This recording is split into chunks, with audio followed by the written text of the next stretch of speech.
Hello everyone, this side Manish Sachdeva. Our today's topic of digital electronics is D flip-flop. Last time we have discussed our topic SR flip-flop, right? SR latch and SR flip-flop के बारे में हम पढ़ चुके हैं, but there were some disadvantages of SR flip-flop जिसको हमने over किया with the help of D flip-flop. ठीक है, पहले disadvantage क्या है? We know that when S is equal to R is equal to 0, there is no change in the output of the flip-flop, and when S is equal to R is equal to 1, this is known as invalid or prohibited state because of race condition, right?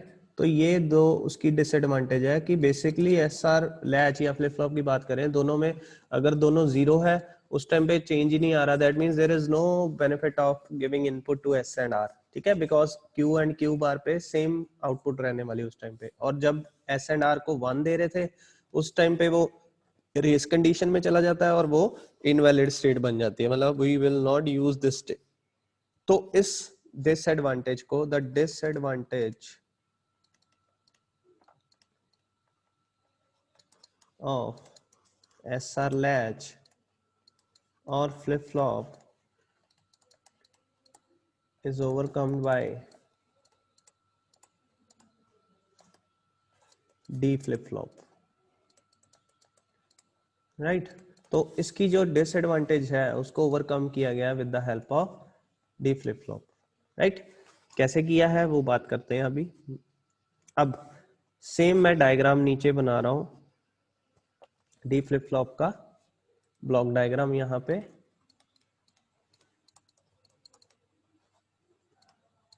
इसमें हम क्या करेंगे, same जो SR latch है या SR flip flop last time हमने बनाया था हमारी वीडियो में, वैसा ही सेम फ्लिप फ्लॉप सर्किट बनाएंगे हम.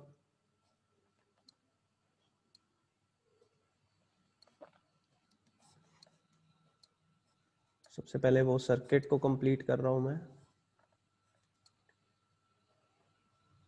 हमारी प्रीवियस वीडियो देख सकते हैं आप इसके लिए, सर्किट के वर्किंग के लिए. नाउ अब हमारे पास यहाँ पे दो इनपुट्स थी, ठीक है, जिसको एस आर का नाम दिया था हमने. अब उनको क्या करना है, हमने कॉमन कर देना है.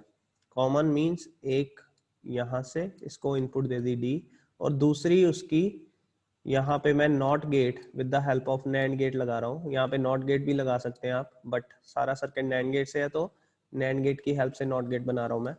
हमने क्या किया, दोनों को शॉर्ट कर दिया but with the help of this not gate. मतलब एक ही इनपुट यहाँ पे गेट नंबर 1 पे और वही इनपुट गेट नंबर 2 पे भी जाएगी. ठीक है, और जो गेट नंबर 1 2 की दूसरी इनपुट है वो क्लॉक सिग्नल बन के आएगी. मतलब it will like it works like a flip flop. ठीक है, this is block diagram of D flip flop, ये आप बना लीजिए. अब हमारे पास जो ट्रुथ टेबल होता था, truth table of S R flip flop, उसके अकॉर्डिंगली मेरे पास अगर S R Q Q bar वो ये था 0 0 पे नो चेंज, राइट. 0 1 पे क्यू 0 क्यू बार 1, 1 0 पे क्यू 1 क्यू बार 0. ठीक है, और 1 1 पे रेस कंडीशन. तो इनमें से जो फर्स्ट एंड फोर्थ कंडीशन जो कॉम्बिनेशन है हमारा, वो हमारा यूजफुल नहीं है. मतलब this one and this one, ये यूजफुल नहीं है, तो इसको हमने यूज ही नहीं करना है. इन दोनों कंडीशंस को यूज नहीं करना है, सिर्फ ये कंडीशन यूज कर रहे हैं हम डी फ्लिप फ्लॉप में. अब देखिए यहाँ पे अगर मैं डी को 0 दूंगा, दैट मींस एस को उस टाइम पे, this is S this is R. ठीक है, तो एस को उस टाइम पे 0 जाएगी यहाँ पे और R को 1 जाएगी, मतलब ये वाला जो है ट्रुथ टेबल वेरीफाई होगा उस टाइम पे।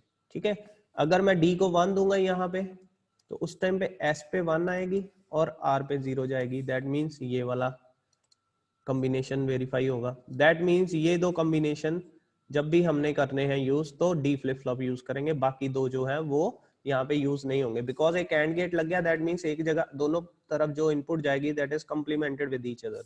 दोनों तरफ सेम इनपुट नहीं जा सकती, ये भी नहीं होगी अलाउड और ये भी नहीं होगी।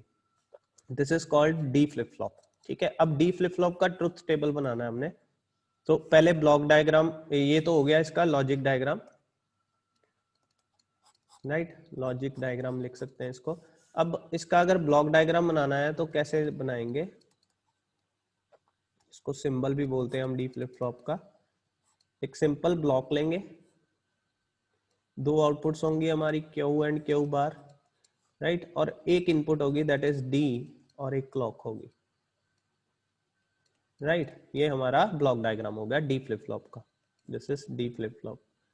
ठीक है, अब हमारा काम है ट्रुथ टेबल डिजाइन करना। So truth table of D flip flop बनाएंगे।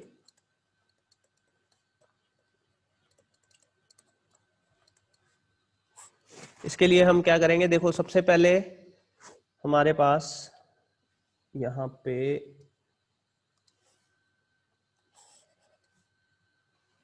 हमें कौन कौन सी इनपुट चाहिए, first we should know about that.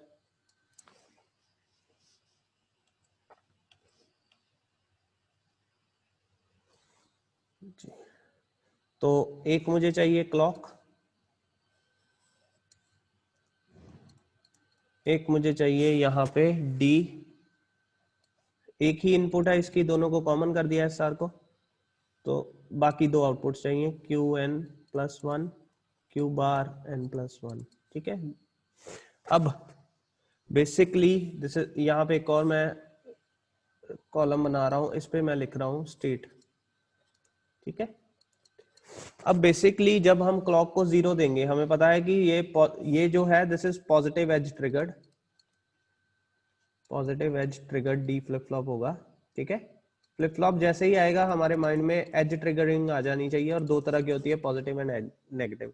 अगर वो नेगेटिव होगी तो मैं यहाँ पे ऐसे बबल लगा दूंगा, ठीक है, यहाँ पे, बट ये पॉजिटिव है इसलिए no bubble is here, right. जब ऐसे डायरेक्ट होगा तो there will be no bubble, ये माइंड में रखना है।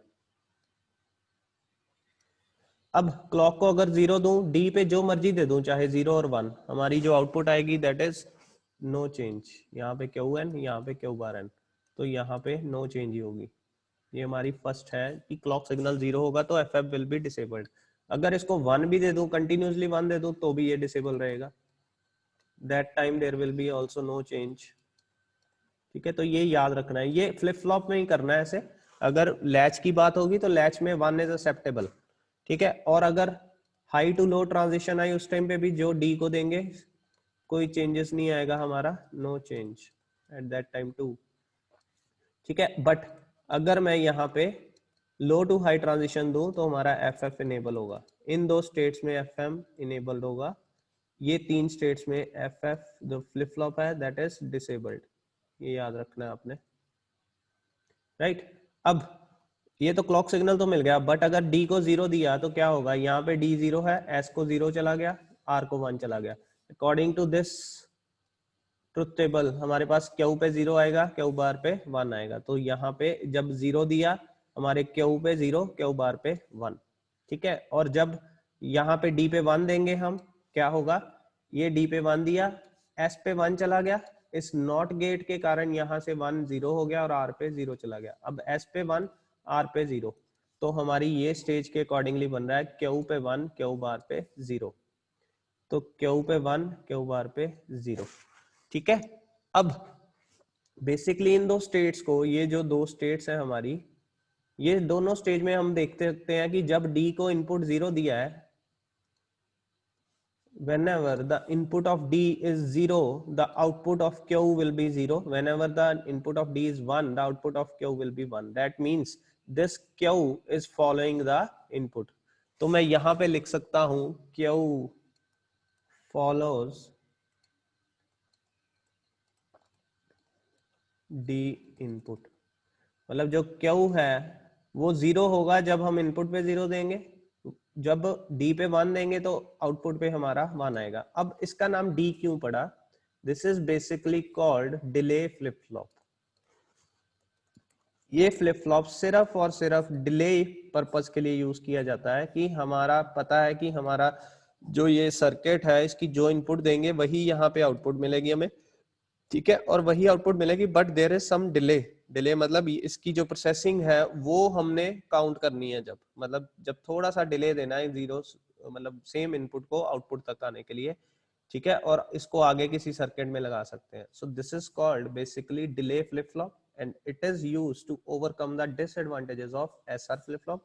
This is modified SR flip flop कह सकते हैं, या सिंप्लीफाइड